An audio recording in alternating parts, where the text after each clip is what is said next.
नमस्कार, मैं रवीश कुमार। आज हम भी आपको नेहरू के कुछ किस्से सुनाना चाहते हैं। मैंने ये सारे किस्से राष्ट्र कवि रामधारी सिंह दिनकर की किताब लोकदेव नेहरू से लिए हैं। आप कहेंगे कि नेहरू पर सैकड़ों अकादमिक किताबें हैं, दिनकर की किताब का ही चयन क्यों किया? तो इसकी 2-3 मुख्य वजहें हैं। 1964 में नेहरू का निधन होता है और बतौर श्रद्धांजलि दिनकर 1967 में लोकदेव नेहरू लिखते हैं। दिनकर ने नेहरू को जैसे देखा, जैसे समझा है, वैसा ही लिखा। यह किताब राजकमल प्रकाशन से छपी है। दिनकर की नज़र से नेहरू को देखना थोड़ा आसान भी है, क्योंकि किताब बहुत पतली है, कम समय में पढ़ी जा सकती है। मात्र 168 पन्नों की किताब है। एक तो ये वजह है। दूसरी वजह यह है कि 2015 में बिहार में विधानसभा चुनाव होने वाले थे। तब दिल्ली के विज्ञान भवन में दिनकर की रचनाओं के 50 साल होने पर भव्य कार्यक्रम का आयोजन किया गया। बात बात में नेहरू का नाम लेने वाले प्रधानमंत्री नरेंद्र मोदी मुख्य अतिथि के रूप में वहां भाषण देते हैं। उस समय का उनका भाषण जब पढ़ रहा था तब थोड़ी हंसी भी आई। पता चल रहा था कि प्रधानमंत्री नरेंद्र मोदी दिनकर के बारे में कितना कम जानते हैं। यह स्वाभाविक भी है। प्रधानमंत्री सभी को ठीक से जाने, सभी को पढ़ चुके हों, ऐसी उम्मीद नहीं करनी चाहिए, क्योंकि प्रधानमंत्री होने के नाते उन्हें इस तरह की स्मृति सभाओं में जाना ही पड़ता है और भाषण भी देना पड़ता है। दिलचस्प बात यह है कि दिनकर पर बोलते हुए प्रधानमंत्री नरेंद्र मोदी बहुत सावधानी से अपना भाषण शब्दों की महिमा, बिहार के सामर्थ्य और विकास से जोड़कर निकाल ले जाते हैं। खुद को शब्द ब्रह्म का उपासक बता देते हैं। कहते हैं वे सरस्वती के उपासक हैं। एक पूरा पैराग्राफ यह बताने में खर्च कर देते हैं कि साहित्यकार ऋषि मुनि के समान ही होता है। ऐसा नहीं है कि दिनकर के जीवन पर उन्होंने कुछ नहीं बोला। परशुराम की प्रतीक्षा का जिक्र किया और बाकी दिनकर को लेकर जनरल सी बातें कह डाली। खेत खलिहान से जोड़ते हुए बिहार, बंगाल, असम पर चले गए और फिर बिहार के सामर्थ्य की बात करने लग गए, क्योंकि कुछ महीनों के बाद बिहार में विधानसभा चुनाव होने वाले थे। उस चुनाव में जेडीयू और राजद का महागठबंधन जीत गया था। यह भाषण मई 2015 का है। चुनाव नवंबर में हुए थे। दिनकर जी का भी सपना था बिहार आगे बढ़े, बिहार तेजस्वी ओजस्वी, ये बिहार संपन्न भी हो, बिहार को तेज और ओज उछे, किसी से किराए पर लेने की जरूरत नहीं, उसके पास है।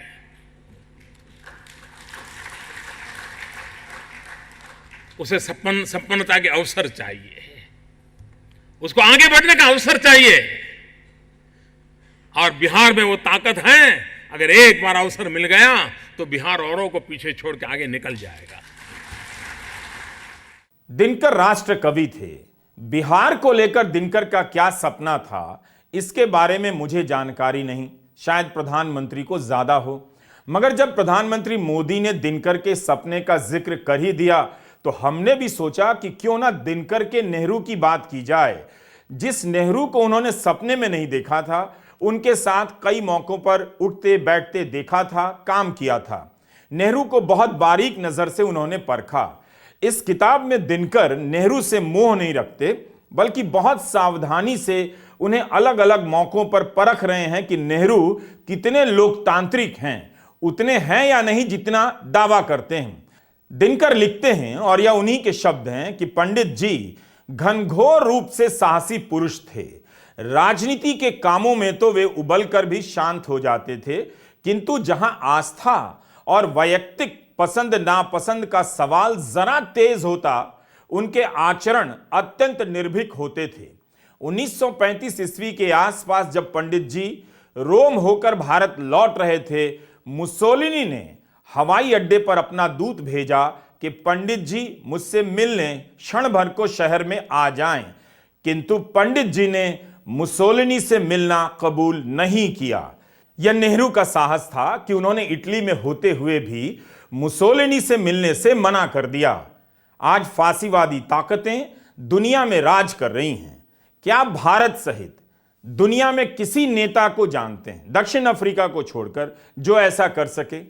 दिनकर इस किताब के पेज नंबर 72 पर लिखते हैं, और मैं पढ़ रहा हूं शब्दशः, कि पंडित जी हिटलर और मुसोलिनी से घृणा करते थे और इतनी घृणा करते थे कि उन दोनों के साथ मिलने से उन्होंने एक ऐसे समय में इनकार कर दिया था जब जवाहरलाल गुलाम देश के नेता थे और हिटलर और मुसोलिनी अपने प्रताप से दुनिया को दहला रहे थे। यह बताना जरूरी है कि दिनकर को नेहरू ने राज्यसभा का सदस्य बनाया था। प्रधानमंत्री मोदी ने दिनकर की रचनाओं की 50वीं जयंती पर नेहरू का नाम नहीं लिया और न दिनकर के संसदीय जीवन की भूमिका का जिक्र किया।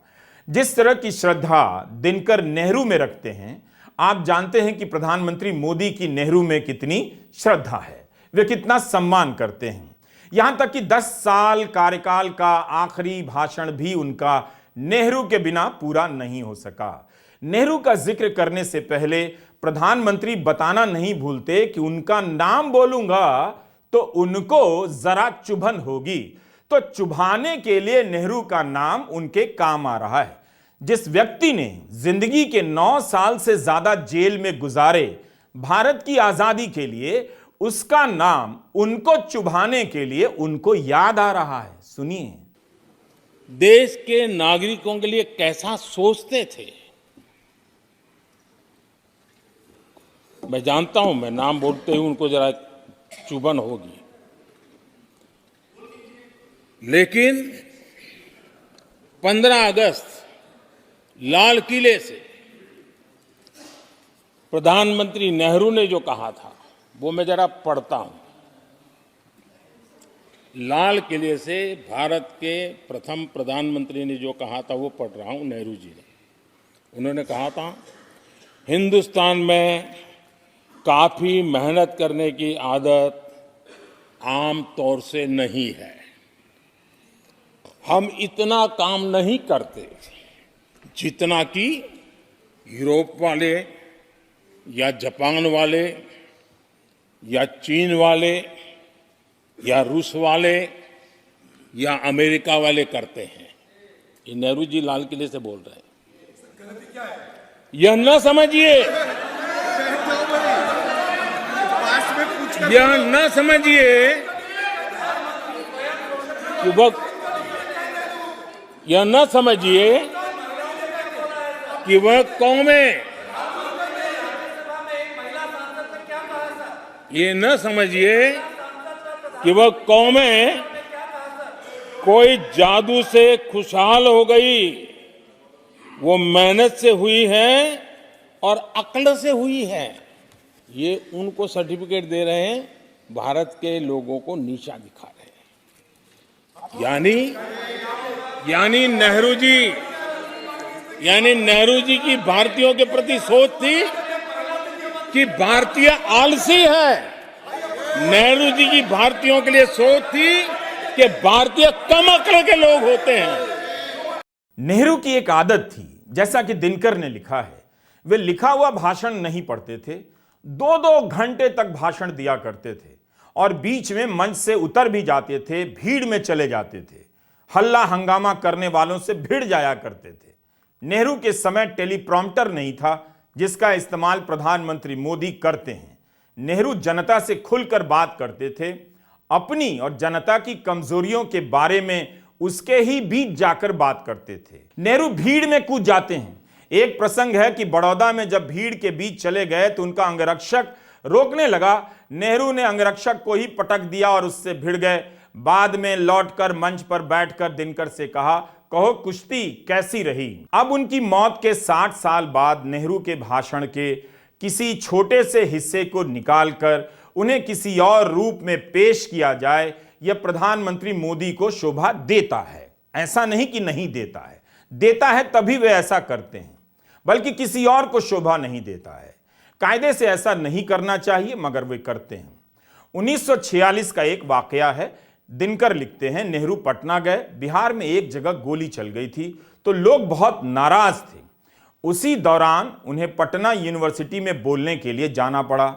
अब वहां जो हुआ उसके बारे में दिनकर लिखते हैं, और मैं पढ़ रहा हूं कि नौजवानों के बीच भाषण देने को सीनेट हॉल पहुंचे, तब लड़कों ने उनका कुर्ता फाड़ डाला और उनकी टोपी उड़ा ली। उस दिन भीड़ को काबू में लाने का चमत्कार जयप्रकाश जी ने दिखाया। जब भीड़ काबू में आ गई, जयप्रकाश जी लोगों की तस्बीह करने लग गए। जब जयप्रकाश जी लोगों से यह कह रहे थे कि आपने पंडित जी का अपमान करके अपने आप को अपमानित किया है, तभी पंडित जी जयप्रकाश जी को पीछे खींचकर खुद आगे आ गए और कहने लगे, नहीं साहब, मैं बड़ा ही बेहया आदमी हूं, मेरी हतक इज्जती जरा भी नहीं हुई है। उल्टे मैं आपसे खुश हूं कि आपने बड़े ही जोश के साथ मेरा स्वागत किया है। जिस भीड़ ने नेहरू के कुर्ते फाड़ डाले, नेहरू उन्हें कुछ नहीं कहते, उनसे गुस्सा भी नहीं करते, बल्कि कहते, मैं आपसे खुश हूं कि आपने बड़े ही जोश के साथ मेरा स्वागत किया। प्रधानमंत्री मोदी की आलोचना करने वाले कितने ही लोगों को जेल में डाल दिया गया। दिनकर ने नेहरू के बारे में एक प्रसंग लिखा है जो मैं पढ़ रहा हूं। दिनकर लिखते हैं कि नेहरू के घर पर संसद की हिंदी परिषद की बैठक चल रही थी। नेहरू के बोलने की बारी आई तो उन्होंने एक किस्सा सुनाया। इस किस्से को प्रधानमंत्री मोदी कभी नहीं सुनाना चाहेंगे। तो बतौर दिनकर नेहरू कहते हैं, और मैं दिनकर के शब्दों को पढ़ता हूं, कि अभी मैं उड़ीसा गया हुआ था, सुना वहां के आदिवासी भाई आर्य रक्त वालों से नाराज हैं। वे कहते हैं कि एकलव्य अनार्य था और द्रोणाचार्य आर्य थे। इसी कारण द्रोणाचार्य ने उस अनार्य नौजवान का अंगूठा कटवा लिया। यह बात सुनकर सभी श्रोता हंसने लगे, किंतु पंडित जी को हंसी नहीं आई, बल्कि विचलित होकर उन्होंने कहा, और अपनी बात मैं आपको बताऊं। यह सब सुनकर द्रोणाचार्य पर मुझे गुस्सा हो आया। इस पर दिनकर नेहरू के बारे में लिखते हैं कि द्वापर से कलियुग बहुत दूर पड़ता है, लेकिन सच्ची मानवता इस दूरी को नहीं मानती। किंतु कितनी सजीव थी उस पुरुष की मानवता जो कलियुग में खड़ा होकर द्वापर के अन्याय से तिलमिला उठता था। आज बहुजन राजनीति और उसके विचारक द्रोणाचार्य की भूमिका की समीक्षा इसी रूप में करते हैं, बल्कि एकलव्य के साथ हुए अन्याय को आज के राजनीतिक संदर्भ में सही से उन लोगों ने स्थापित करने का काम किया है। मगर नेहरू अपने समय में ही इस प्रसंग की कमजोरी भांप गए और उन्होंने द्रोणाचार्य पर अपने गुस्से के इजहार को रोका नहीं। अब कौन जाने किसी भाषण में प्रधानमंत्री मोदी यह भी निकाल लाएं कि नेहरू ने द्रोणाचार्य का अपमान किया था। प्रधानमंत्री नेहरू को लेकर गलत बयानी भी कर चुके हैं, गलत संदर्भ में भी पेश कर चुके हैं। आईटी सेल ने नेहरू को मुसलमान बताने में जितनी मेहनत की है, उतनी किसी मुसलमान ने भी खुद को मुसलमान बताने में नहीं की होगी। उसी नेहरू का इस्तेमाल भी किया गया जब नई संसद में सेंगोल को स्थापित करना था। वीडियो बना सरकारी, जिसमें बताया जाने लगा कि नेहरू ने सत्ता के हस्तांतरण के प्रतीक के रूप में सेंगोल को स्वीकार किया। बाद में इस तरह की कहानियों को चुनौती दी गई। तब कहा जाने लगा कि नेहरू ने इसे टहलने की छड़ी के रूप में इस्तेमाल किया। यह बात भी झूठ निकली। नेहरू को लोकदेव विनोबा भावे ने कहा था। दिनकर भी उन्हें लोकदेव के रूप में देखते हैं। तो दिनकर के लोकदेव नेहरू कैसे थे, यही हम इस प्रोग्राम में, इस वीडियो में बता रहे हैं।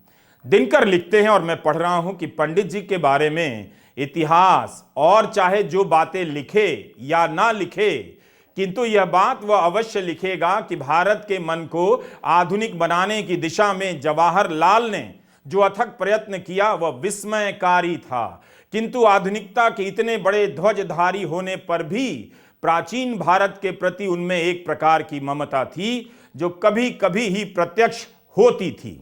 यह दिनकर की पंक्ति है कि भारत के मन को आधुनिक बनाने की दिशा में जवाहरलाल ने जो अथक प्रयत्न किया वह विस्मयकारी था।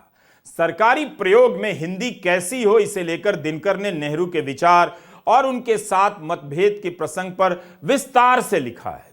इस मतभेद के बाद भी नेहरू और दिनकर के संबंधों के बीच कोई दुराव नहीं आता। दिनकर लिखते हैं कि नेहरू को फारसी नहीं आती थी, अंग्रेजी आती थी, हिंदी आती थी और फ्रेंच आती थी। थोड़ी बहुत उन्होंने संस्कृत पढ़ी थी, मगर जो कुछ भी पढ़ा था वह सब का सब याद था। नेहरू गीता का द्वितीय अध्याय बार बार पढ़ा करते थे और उन्हें यह अध्याय पूरी तरह याद था। नेहरू हठ योगी थे, हठ योग का अभ्यास करते थे, शीर्षासन करते थे। पंडित राम नरेश त्रिपाठी ने उन्हें तुलसीकृत रामायण पढ़ाया था। पंजाब और दिल्ली में उर्दू बोलते थे, बिहार और मध्य प्रदेश में संस्कृत निष्ठ हिंदी, लेकिन बोलने में हिंदुस्तानी ज्यादा पसंद करते थे। प्रधानमंत्री नरेंद्र मोदी को लेकर अक्सर कहा जाता है कि उन्होंने एक दिन की छुट्टी नहीं ली। इसका कोई तुलनात्मक रिकॉर्ड सार्वजनिक नहीं है कि किस प्रधानमंत्री ने कितना काम किया।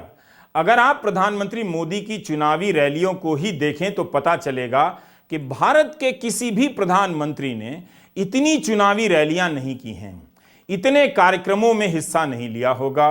पहले कहा जाता था कि प्रधानमंत्री कम रैली करते हैं, खासकर विधानसभा चुनावों में, क्योंकि उनका काम बहुत ज्यादा होता है, व्यस्तता बहुत अधिक होती है। मगर मोदी के समय यह पूछा ही नहीं जाता कि इतना काम रहता होगा, फिर भी आप एक एक विधानसभा में 20-20, 30-30 रैलियां कैसे करते हैं? हर उद्घाटन, हर भाषण में आप कैसे मौजूद रहते हैं? तो काम कब करते हैं? फरवरी 2019 में जिस दिन पुलवामा में आतंकी हमला हुआ, उस दिन प्रधानमंत्री जंगल में एक चैनल के कार्यक्रम के लिए शूटिंग कर रहे थे। कई घंटों की शूटिंग का कार्यक्रम था। क्या उसे भी काम माना जाए या छुट्टी में गिना जाए?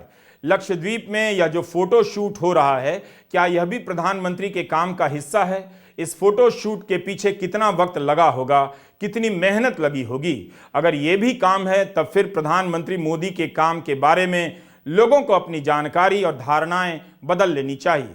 अब प्रधानमंत्री के काम में यह सब भी जोड़ा जाएगा जो नेहरू के समय नहीं जोड़ा जाता था। खैर, यह किसी व्यक्ति की अपनी क्षमता हो सकती है कि वह दिन रात और खूब काम करे। भारत में कई दुकानदार, ठेले वाले, सब्जी वाले बिना संडे की छुट्टी लिए साल भर काम करते हैं। तो इस देश में कोई रोज काम करे कोई बड़ी बात नहीं है। बड़ी बात तब है जब प्रधानमंत्री के बारे में इस तरह के दावे किए जाते हैं। लेकिन नेहरू के काम का क्या तरीका था, इस पर भी दिनकर ने विस्तार से लिखा है और मैं पढ़ रहा हूं। दिनकर लिखते हैं कि पंडित जी की कार्य क्षमता अपार थी। उन्हें देखकर यह अनुमान आसान मालूम होता था कि ईश्वर एक ही है और वह सारे जगत की सुधि लेता है। उनका शरीर हल्का किंतु स्फूर्ति से पूर्ण था। लॉबी में मैं अक्सर कहा करता था कि खाट से उठकर तैयार होने में जिसे देर लगे, उसे भारत के प्रधानमंत्री की गद्दी की ओर बढ़ने की ख्वाहिश छोड़ देनी चाहिए। भारत का प्रधानमंत्री अमेरिका के राष्ट्रपतित्व और रूस के प्रधानमंत्रित्व से कहीं मुश्किल काम है। पंडित जी मेधावी मनुष्य थे, किंतु केवल मेधा के बूते वे उतने काम नहीं कर सकते थे। उनकी कर्मठता का रहस्य उनके ठोस स्वास्थ्य में था। मेरा ख्याल है प्रधानमंत्रित्व का दायित्व निभाने के लिए पहला और आखिरी गुण यह है कि आदमी की तंदुरुस्ती खूब मजबूत हो। पंडित जी काम के लिए 8, साढ़े 8 बजे भोर ही तैयार हो जाते थे। ऊपर की मंजिल से उतरते ही उन्हें 2 प्रकार के लोगों से मिलना पड़ता था। एक तो वो लोग जो समय लिए बिना ही सीढ़ी के नीचे वाले ड्राइंग हॉल में जमा हो जाते थे, और दूसरे वे लोग जो गांवों से आते थे और अहाते में खड़े या बैठे रहते थे। इनसे निपटकर पंडित जी दफ्तर चले जाते थे, फिर वहीं से संसद पहुंचते थे। अगर संसद का सत्र चल रहा हो, दोपहर के भोजन के बाद वे 3 बजे से पहले ही फिर दफ्तर या संसद पहुंच जाते थे। शाम को भोजन वे 8 बजे करते थे और 9 बजे से फिर काम पर बैठ जाते थे। सोने का समय उनका 1 बजे रात से लेकर 6 बजे भोर तक का था। दिनकर लिखते हैं कि नेहरू 8 बजे तैयार हो जाते थे, रात के 1 बजे तक काम करते थे। हो सकता है कि नेहरू की छाप प्रधानमंत्री मोदी के मन पर गहरी हो। भले वो नेहरू की आलोचना से नहीं चूकते, अपमानित करने से नहीं चूकते, मगर उनके मन में कोई नेहरू जैसा तो है जो उनका पीछा कर रहा है, जिसके जैसा प्रधानमंत्री मोदी दिखना चाहते होंगे। इसका विश्लेषण तो फ्रॉयड ही बेहतर कर सकते थे अगर जिंदा होते। नेहरू के समय इस बात का प्रचार नहीं होता था कि भारत का प्रधानमंत्री 8 बजे से काम शुरू कर देते हैं, रात के 1 बजे तक काम करते हैं, 5 घंटे ही सोते हैं। आज का भारत बदल गया है, यह सब प्रचार होता है। सोचिए अगर यह प्रचार ना हो तो हाउसिंग सोसाइटी के अंकिल गेट पर खाली बैठे बैठे गमले तोड़ने लग जाएंगे। नेहरू के काम के बारे में दिनकर आगे लिखते हैं कि संसद के दोनों सदनों पर उनकी भक्ति एक समान थी। आवश्यकता अनुसार वे बारी बारी से दोनों सदनों में आते जाते रहते थे और दिन भर में उन्हें बोलना भी कई बार पड़ता था। इतनी मेहनत वे कैसे कर पाते थे, इस पर आश्चर्य हमें पहले भी होता था और अब भी होता है। वे संचिकाओं यानी फाइल पर केवल यथा प्रस्तावित लिखने वाले मंत्री नहीं थे। जो संचिकाएं उनकी मेज से निकलती थीं, उनमें से अधिकांश पर अच्छी अंग्रेजी की 2-4 सतरें अवश्य रहती थीं। उनका सचिवालय इतना चुस्त और दुरुस्त था कि टेलीफोन से भी समय मांगने पर हमें कोई ना कोई जवाब ठीक समय पर मिल जाया करता था। संसद सदस्यों के पत्रों का वे अत्यंत सम्मान करते थे। ऐसा शायद ही कोई संसद सदस्य होगा जिसके पत्र का उत्तर पंडित जी ने अपने हस्ताक्षर से नहीं दिया हो। अक्सर तो यह होता था कि आज आपने पत्र लिखा और कल 9 बजे भोर में ही प्रधानमंत्री का चपरासी उत्तर लिए आपके घर पर मौजूद है। और इतना अधिक काम करते हुए भी वे जितने लोगों से मुलाकात करते थे, उतने लोगों से कोई और नेता नहीं मिल सकता था। विपक्ष प्रधानमंत्री नरेंद्र मोदी पर आरोप लगाता है कि वे संसद में आकर प्रश्नों के उत्तर नहीं देते हैं। इस नेहरू को आज के भारत में अपमानित कर क्या मिल गया? व्हाट्सएप यूनिवर्सिटी में नेहरू के बारे में एक झूठ चलता है। झूठ यह चलता है कि नेहरू ने अपनी आत्मकथा में लिखा है कि मैं दुर्भाग्य से हिंदू हूं। पूरा वाक्य इस तरह का है कि मैं शिक्षा से ईसाई, संस्कृति से मुसलमान और दुर्भाग्य से हिंदू हूं। क्या नेहरू ने अपनी आत्मकथा में ऐसा कहा है? ऐसा नहीं कहा है। ट्विटर पर मनीष सिंह ने इस अफवाह को चलाने वाले खरे साहब का वृतांत लिखा है, यानी बताया है कि इसकी शुरुआत किसने की, कहां से होती है। मनीष ने लिखा है कि नारायण भास्कर खरे कांग्रेस से ही जुड़े रहे, बाद में कांग्रेस से अलग होकर हिंदू महासभा में चले गए और एंटी मुस्लिम हो गए। खरे को भी गांधी की हत्या के संबंध में नजरबंद किया गया था। छूटने के बाद भी उनकी गतिविधियां संदिग्ध पाई गईं तो उन्हें दिल्ली से तड़ीपार कर दिया गया। इन्होंने 1959 में एक लेख लिखा, द एंग्री एरिस्टोक्रेट। इस लेख को रफीक जकारिया की किताब अ स्टडी ऑफ नेहरू में शामिल किया गया है। अपने लेख में खरे लिखते हैं कि नेहरू ने अपनी आत्मकथा में कहा है कि मैं शिक्षा से ईसाई, संस्कृति से मुसलमान और दुर्भाग्य से हिंदू हूं, जबकि उन्होंने ऐसा नहीं कहा है। यह किताब बीजेपी की वेबसाइट पर आज भी मौजूद है, उनकी ई-लाइब्रेरी में। नेहरू के बारे में झूठ लिखने वाले, गांधी हत्या में नजरबंद होने वाले की किताब शायद काम आती होगी बीजेपी के। बीजेपी को दिनकर की किताब लोकदेव नेहरू पढ़नी चाहिए। 1959 में इस झूठ की रचना हुई थी कि नेहरू ने ऐसा कहा है कि मैं शिक्षा से ईसाई, संस्कृति से मुसलमान और दुर्भाग्य से हिंदू हूं, जबकि कहा नहीं था। नेहरू के दौर में यह झूठ इतना नहीं चल पाया होगा, मगर आज यह चल पड़ा है। नेहरू को मुसलमान बताने का प्रोजेक्ट काफी लंबा चला, 10 साल, और इस पर कई लोग यकीन करते हैं। विवेकानंद ने नैनीताल के मोहम्मद सरफराज हुसैन को 1898 में एक पत्र लिखा कि हमारी मातृभूमि के लिए एकमात्र उम्मीद हिंदू धर्म और इस्लाम, वेदांत के दिमाग और इस्लाम के शरीर का मिलन ही है। आज तो इस्लाम और मुसलमान का नाम लेने भर से सरकारी बुलडोजर घर गिराने निकल पड़ते हैं। प्रसार भारती के आर्काइव में नेहरू का एक इंटरव्यू मिला। 1958 में वे एक पत्रकार आर्नल्ड मिशेलिस को इंटरव्यू देते हैं और धर्म के बारे में बात कर रहे हैं। आप प्रसार भारती के आर्काइव में जाकर इस इंटरव्यू को सुन सकते हैं। नेहरू कहते हैं कि जब धर्म संगठित हो जाता है, कर्मकांड संगठित हो जाते हैं, रूढ़िवादिता बढ़ जाती है, तो उससे उन्हें दिक्कत होती है। तब उसमें आध्यात्म नहीं रह जाता और बिना आध्यात्म के वह धर्म नहीं रह जाता। हो सकता है कि संगठित और रूढ़िवादी रूप से किसी को राहत मिलती होगी, लेकिन बहुत ज्यादा रूढ़िवादी हो जाने से दिमाग का, इंसान का विकास रुक जाता है, आध्यात्म का विकास रुक जाता है, ये नेहरू कहते हैं। तो नेहरू धर्म विरोधी नहीं थे।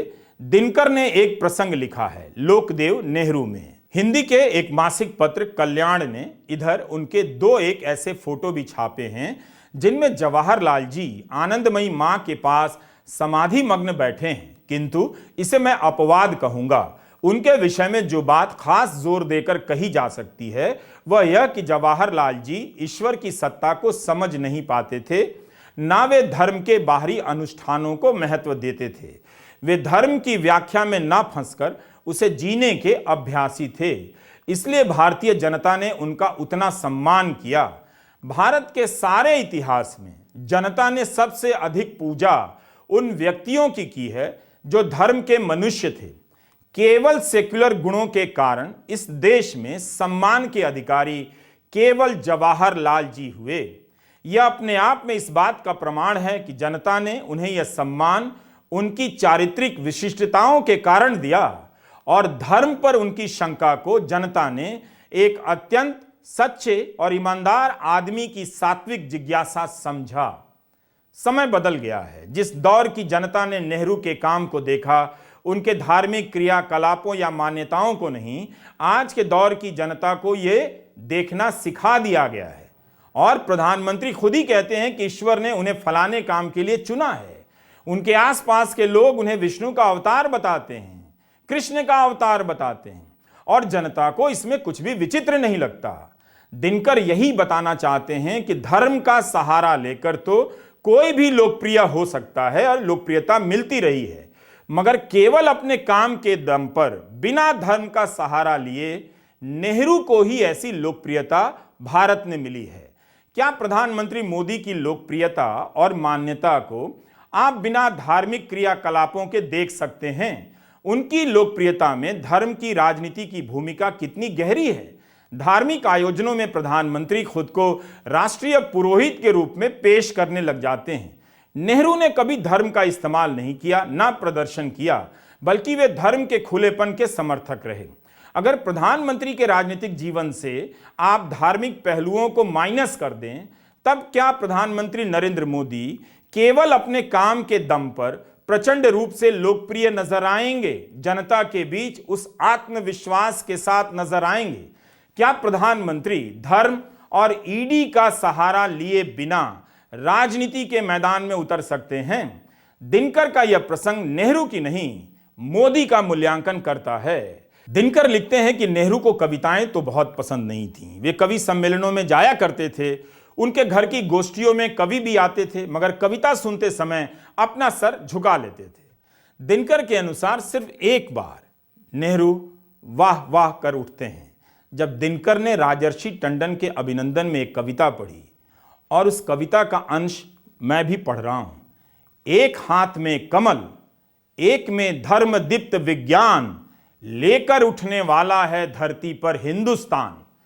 दिनकर लिखते हैं कि इस पंक्ति को सुनते ही पंडित जी वाह वाह कह उठते हैं। आगे लिखते हैं दिनकर कि पता नहीं यह वाहवाही कवित्व के लिए थी या भारत के भविष्य की उस कल्पना के लिए जो उनके समान मुझे भी आलोड़ित करती रही है। धर्म दीप्त विज्ञान पर वाहवाही की क्षमता जिस नेहरू में थी, उसे धर्म से नफरत नहीं हो सकती है। उनके लिए धर्म का मतलब जरूर अलग हो सकता है। नेहरू को इस देश के कणकण से प्यार था, वे इसके प्रतीकों का महत्व समझते थे, वरना एक हाथ में कमल और एक में धर्म दीप्त विज्ञान की पंक्ति पर वे झूमते नहीं। तो मूर्खों से सावधान रहें, खासकर हाउसिंग सोसाइटी के अंकिलों से बहुत सावधान रहें, अपने बच्चों को दूर रखें उनसे। नेहरू की आलोचना जरूर करें, सख्त आलोचना करें, होनी भी चाहिए, मगर आलोचना के नाम पर उन्हें नीचा दिखाया जाता है। एक प्रधानमंत्री के कार्यों की समीक्षा होती रहनी चाहिए समय समय पर, मगर सारा समय उन्हें मुसलमान साबित करने, धर्म विरोधी साबित करने, नकारा साबित करने और उनके बारे में झूठ फैलाकर यह काम नहीं किया जा सकता। दिनकर ने चीन युद्ध के समय नेहरू को बहुत करीब से देखा है, उसके बारे में विस्तार से लिखा है। बेहतर है आप पूरी किताब पढ़ें और वहां से जानें। उनकी किताब से नेहरू का सारा किस्सा यहां बताना सही नहीं होगा, लेकिन एक प्रसंग रोचक लगा। आज भी नेताओं को फलाना हृदय सम्राट कहा जाता है। नेहरू के दौर में भी हृदय सम्राट कहने का चलन था। दिनकर लिखते हैं कि अपने यौवन काल में पंडित जवाहरलाल नेहरू युवक हृदय सम्राट कहे जाते थे। बाद को चलकर हम उन्हें जनता का हृदय सम्राट कहने लगे, किंतु उनका असली स्वरूप उनके स्वर्गारोहण के बाद प्रकट हुआ। जब विनोबा जी उन्हें अपनी श्रद्धांजलि अर्पित करने लगे, उन्होंने जवाहरलाल जी को लोकदेव के नाम से अभिहित किया। नेहरू को गरियाना, उन्हें अपमानित करना मौजूदा दौर में राजनीति के प्रोजेक्ट का हिस्सा है। उसका एक हिस्सा यह भी है कि आजादी की लड़ाई की स्मृतियों को बदलने के नाम पर भीतर भीतर खत्म कर देना है। मूर्तियां तो लग रही हैं, अमृत महोत्सव भी मन रहा है, मगर झूठ और जहर का भी प्रचार प्रसार उतना ही हो रहा है। गांधी की मूर्ति लगाकर गांधी के आंदोलन और उसकी आत्मा को कुचला जा रहा है, उसे गायब किया जा रहा है। नेहरू से भी कोई और बड़ा हो सकता है, होना भी चाहिए, मगर बड़ा होने से पहले नेहरू को ही दिन रात छोटा करता रहे, हम उसे दर्ज करते रहेंगे। नेहरू जब प्रधानमंत्री बने तब आधुनिक देश के रूप में भारत और उसे चलाने का अनुभव किसके पास था? इसके बाद भी नेहरू ने शानदार काम किया। यह नेहरू की देन है कि उनके दौर के संस्थान एम्स में आज भी आप दौड़े दौड़े चले जाते हैं। उनके दौर की IIT से आपके बच्चों के सपनों की शुरुआत होती है। ऐसा नहीं है कि नेहरू के बाद एम्स और IIT की स्थापना नहीं हुई, मगर नेहरू के समय में बनी IIT और एम्स के बराबर कौन सा एम्स पहुंच पाया है, कौन सी IIT पहुंच पाई है, इसका उत्तर खोजते रहिएगा। नमस्कार, मैं रवीश कुमार।